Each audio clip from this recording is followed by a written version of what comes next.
দেশে আবারও বৃদ্ধি করা হয়েছে বিদ্যুতের দাম। নতুন ঘোষণায় পাইকারি পর্যায়ে বিদ্যুতের দাম প্রায় 19.85% এবং গ্রাহক পর্যায়ে গড়ে 16.68% বৃদ্ধি পেয়েছে। একই সঙ্গে সঞ্চালন ট্রান্সমিশন চার্জও প্রায় 23.96% বাড়ানো হয়েছে।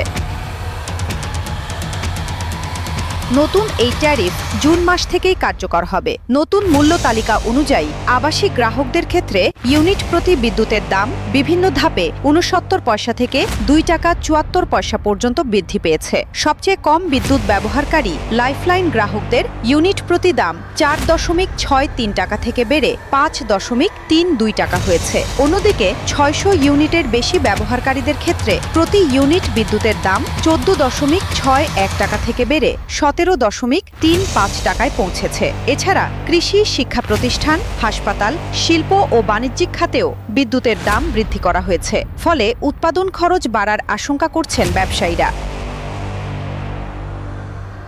তাদের মতে বিদ্যুতের মূল্যবৃদ্ধির প্রভাব বাজারে নিত্য প্রয়োজনীয় পণ্যের দামেও পড়তে পারে। অর্থনীতিবিদরা বলছেন, বিদ্যুতের দাম বাড়লে পরিবহন, শিল্প উৎপাদন, কৃষি সেচ এবং ছোট ব্যবসা সহ প্রায় সব খাতেই ব্যয় বৃদ্ধি পায়। এর প্রভাব শেষ পর্যন্ত সাধারণ ভোক্তার উপর গিয়ে পড়ে। অন্যদিকে সরকার বলছে, বিদ্যুৎ খাতে ভর্তুকির চাপ কমানো এবং উৎপাদন ব্যয় সমন্বয়ের জন্য এই মূল্যবৃদ্ধি প্রয়োজন হয়েছে। সাধারণ গ্রাহকদের অভিযোগ, দ্রব্যমূল্যের ঊর্ধ্বগতির মধ্যেই বিদ্যুতের নতুন মূল্য তাদের উপর বাড়তি চাপ সৃষ্টি করবে। বিশেষ করে নিম্ন ও মধ্যবিত্ত পরিবারগুলো মাস শেষে বিদ্যুৎ বিল পরিশোধ করতে আরও বেশি সমস্যার মুখোমুখি হবে বলে আশঙ্কা করছেন তারা। বিশেষজ্ঞদের মতে, বিদ্যুতের দাম বাড়ানোর পাশাপাশি বিদ্যুৎ উৎপাদন ও বিতরণ ব্যবস্থায় অপচয় কমানো এবং দক্ষতা বৃদ্ধি করাও জরুরি। অন্যথায় মূল্যবৃদ্ধির চাপ দীর্ঘমেয়াদে জনগণের জীবনযাত্রার ব্যয় আরও বাড়িয়ে তুলবে।